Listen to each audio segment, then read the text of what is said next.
Hello and welcome to my first series, if you want to call it that.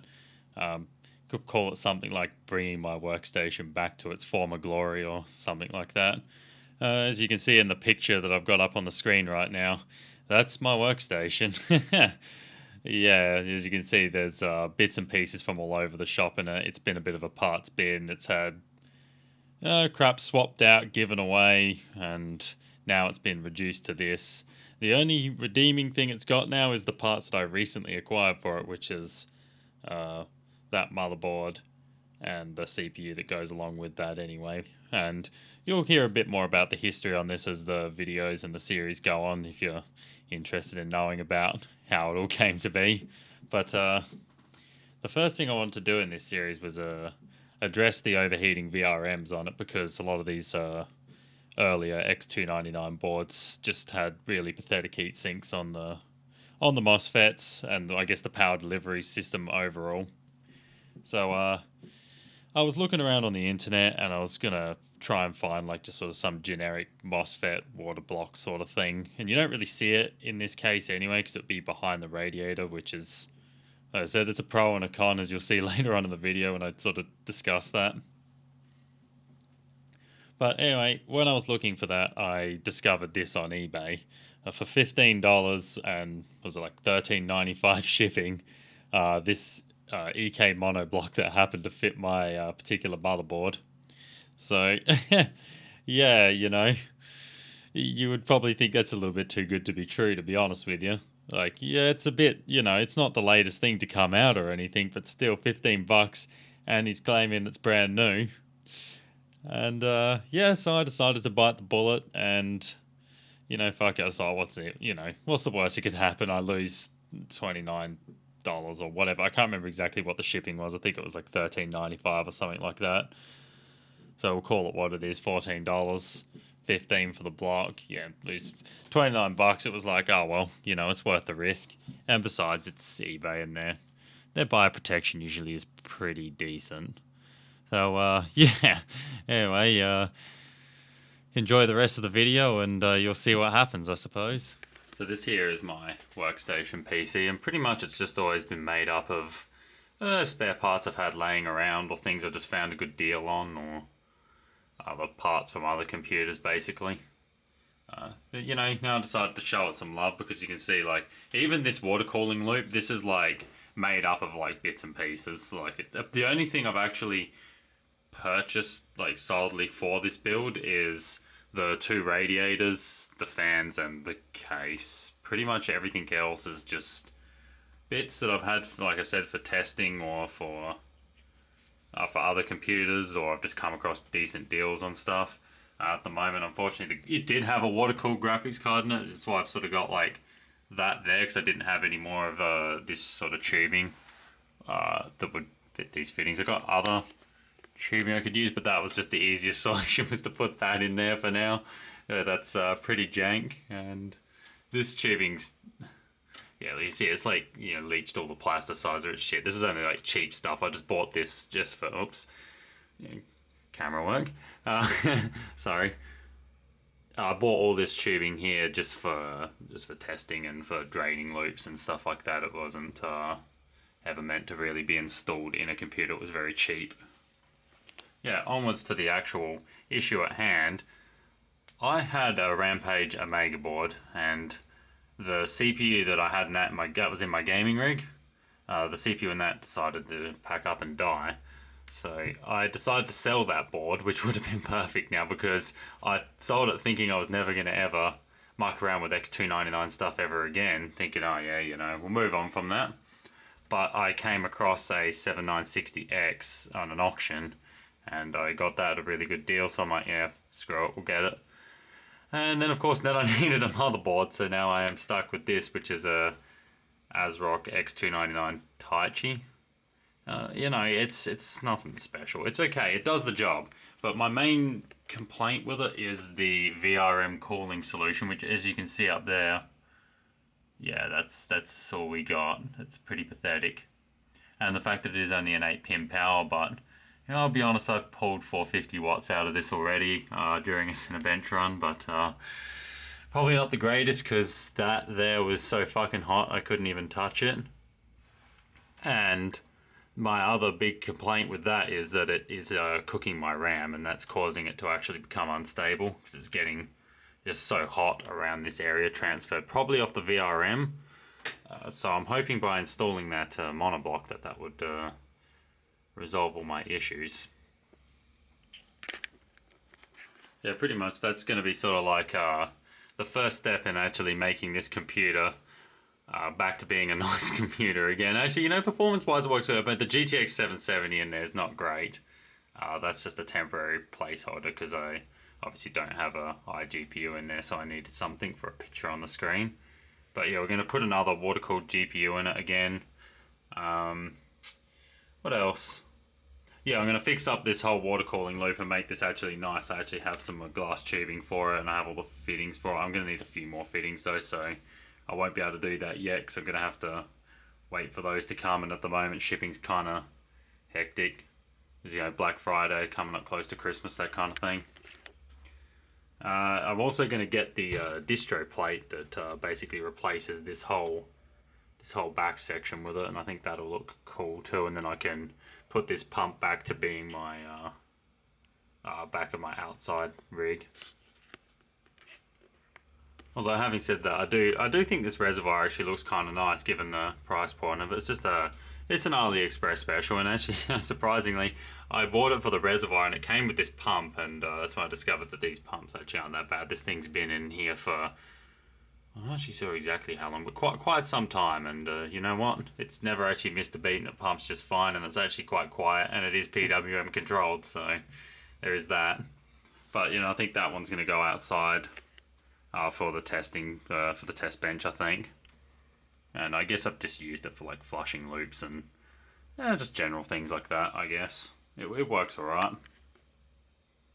The other thing I'm probably going to do as well is I'm going to sleeve this and get rid of the capacitors. I actually have a 24 pin 90-degree angle that has capacitors built into it, so I'm going to put that there instead, and then sleeve these. I've got either choice between either black or white sleeving. I'm not really sure what I want to go with yet. I did already make one sleeve cable up for the GPU because I got 2 separate 8 pins instead of this like 8+8 sort of setup. I just think it looks nicer to have 2 individuals coming down, so I sleeved those up in black already.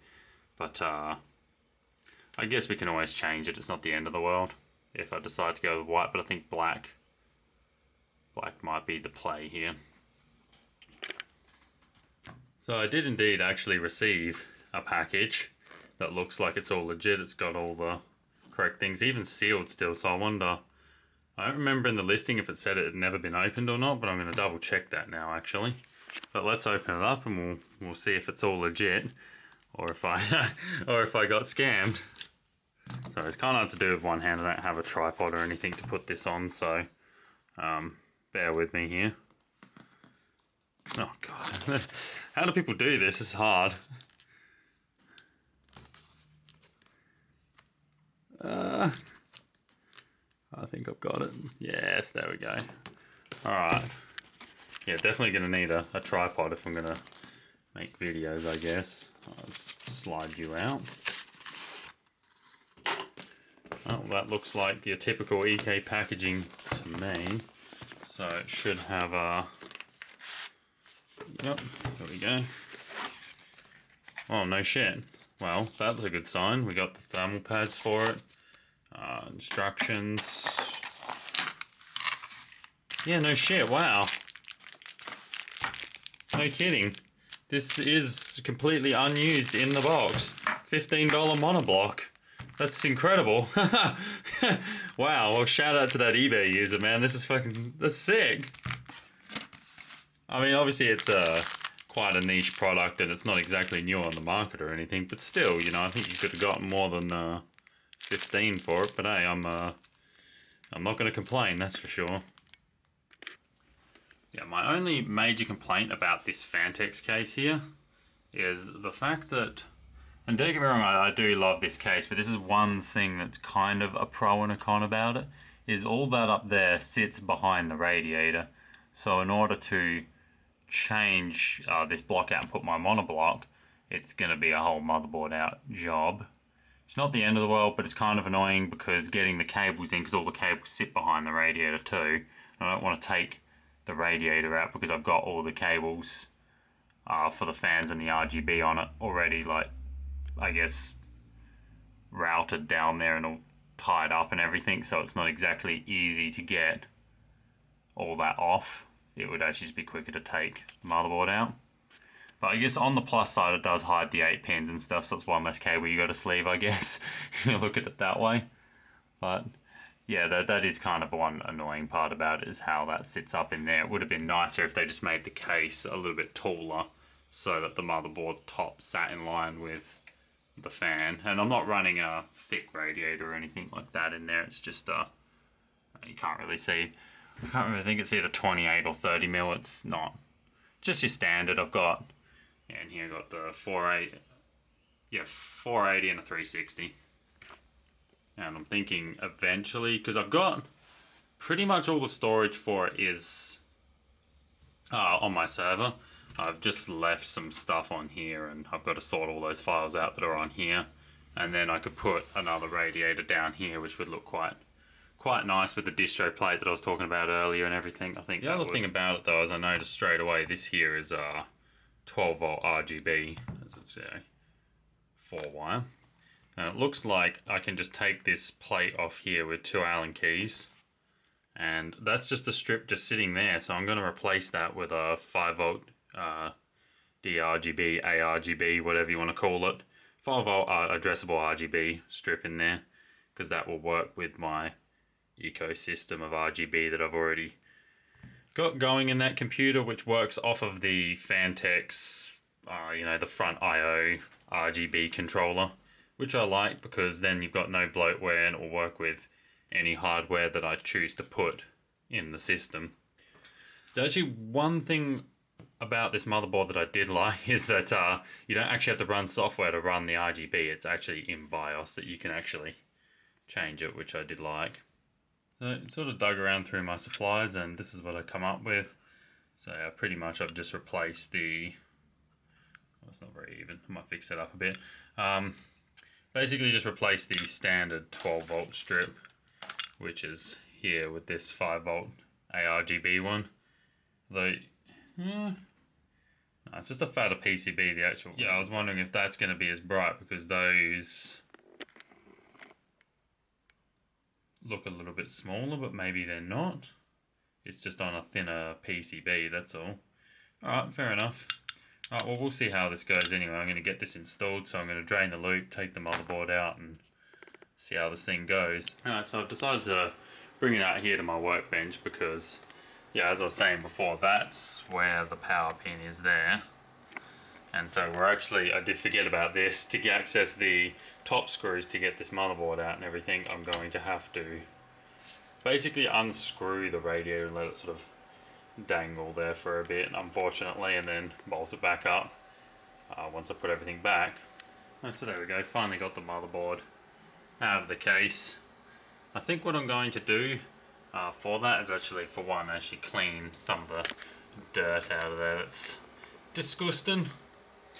But no, back to what I was saying anyway, I'm going to make basically like a quick disconnect at the back here, so all the fan cables will go into a plug and I can basically take this side panel off and just unplug them, and then, and for the RGB too I should mention, and then that way I can just take the whole radiator out, because how I had to do it was basically unscrew the radiator, take all the fan headers and power pins and screws out the top of the motherboard, and then put 2 screws back in the radiator to hold it in place, and then remove the rest of it. Which is like, yeah, you know, it's not the end of the world, but it's a little bit annoying, and I'd rather not. But yeah, anyway, let's get this off and have a look at what we're dealing with the VRMs actually, because I'm curious to actually see them. And so that there is the heatsink, and yeah, it's about as wimpy as it looks in the camera. It weighs about nothing, and that there is all you've got calling the VRM. So it's really no surprise that they got very hot, because to be honest with you, even this even if you have a bit of airflow on this, there's not really a lot of surface area. And if we actually look at my case design, yes, this is all going to need to be cleaned, ignore that. But pretty much the only thing that's really bringing airflow up along here is this top fan here.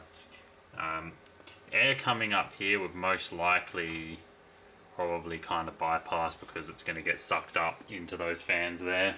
So you'll get some flow over it, and yeah, when I did have the fans cranked up, I sort of put my hand over it and felt, and there was some airflow getting across that area, but not a lot. And even, to be honest with you, I think even if I had a fan pointed directly at this, it's still not going to be that great, to be honest. Yeah, unfortunately, if I can get it to focus, god damn. Yeah, so there's all this dried up thermal pad on here because of probably, you know, how long it's sat on there, and you know, how hot it's gotten and all that, because I don't know what this board went through in its previous life. I'm probably sure whatever happened to it probably wasn't good for it, so you know, I'm just going to clean all of this off, and I'll be back with you pretty much when I've got all this off, clean this up, and clean thermal paste off of the CPU as well. Yeah, pretty much how I'm removing this, and this is once again also where I'm going to need a tripod, but pretty much I've just sort of used the blunt side of a razor blade just as a scrape, or any kind of like small scraping tool, just to scrape the large chunks of it off, and then you can sort of just get in here with a, you know, with a Q-tip and just clean up around the sides and get the excess stuff off. But unfortunately I'm going to have to do this off camera, because doing it while watching through the camera screen is yeah, not very... So there it is, it's all cleaned up now. I think I've done a pretty good job of it. There's a few little bits, you know, in between here and there, but that's not really going to matter. I could sit there for, you know, another hour and sit there and, you know, get every last little bit of it out, but for the most part that's good enough, I think. So in terms of installation, pretty simple. You're just going to cut the thermal pad. It does come with one, and I decided to use it. I do have more premium ones, but you know, we'll give these ones a shot, see how they go, and you know, we'll do some testing on them, see what sort of temps we get.